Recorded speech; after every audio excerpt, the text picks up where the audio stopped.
Más ni menos que a 7 vecinos. Por la documentación que tengo, probablemente me falte alguno. Me constan 7 vecinos. Se llevaron a 7 vecinos y no se llevaron a más porque 3 de ellos, Nemesio Jáñez, Antonio Fernández y José Fernández, escaparon de colombianos, se escondieron en el Castro y después de, cuando llegó el invierno de 1936, lo que hicieron fue bajar a sus domicilios, esconderse hasta finalizada la guerra en la mayor parte de los casos, y una vez que había finalizado la guerra, entregarse, ser juzgados y pasarse unos cuantos años en la cárcel, la mayor parte de ellos.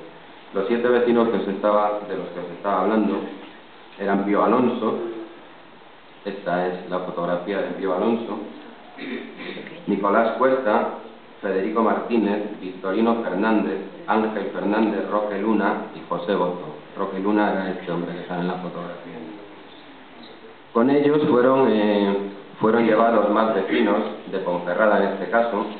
Hay datos de 3 personas más, que eran Daniel de la Fuente, Pascual Morales y Indalecio del Campo. Estos 3 hombres acompañaron a ese grupo a su fatídico final.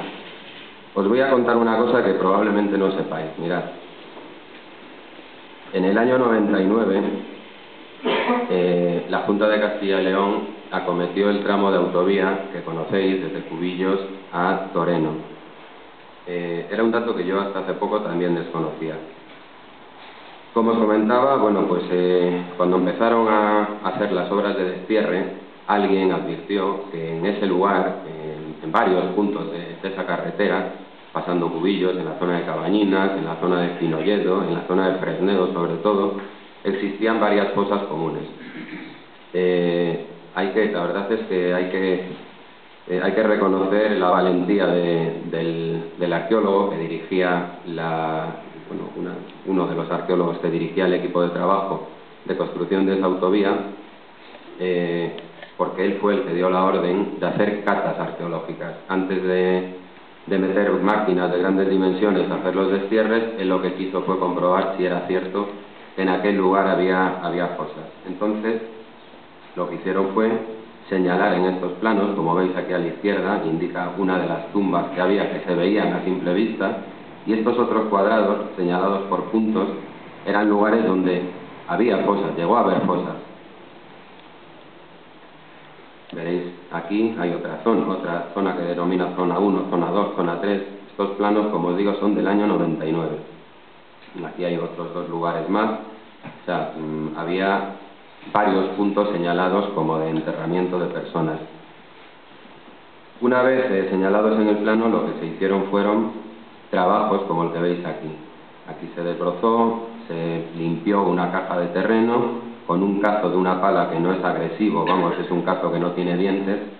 Se hicieron varias búsquedas alrededor de las vías que iban a ser ampliadas, como veis aquí. No sé si sois capaces de identificar exactamente este punto. Desgraciadamente las máquinas no encontraron absolutamente nada. Y no encontraron absolutamente nada porque probablemente las fosas habían desaparecido ya en la ampliación de la carretera. O sea, la comarcal 631, antes de ser convertida en autovía, había sufrido una serie de ampliaciones en los años siguientes que probablemente habían hecho desaparecer ya muchos de esos enterramientos.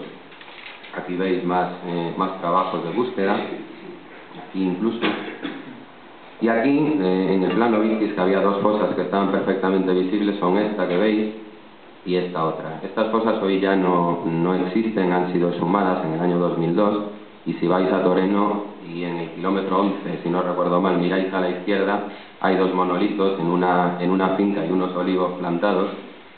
Esos olivos, son 5 olivos y simbolizan, homenajean, mejor dicho, a las 5 personas que estaban enterradas en esas 2 fosas, que eran vecinos de Fresnedo. Seguramente la cercanía de su pueblo y la cercanía de sus familiares al lugar probablemente es lo que facilitó que durante los años esos 2 lugares fueran protegidos y nos permitieran llevar a cabo la exhumación en el año 2002, como os decía. Desgraciadamente, en los otros casos, cuando la autovía de Toreno se construyó, las fosas probablemente ya no existían.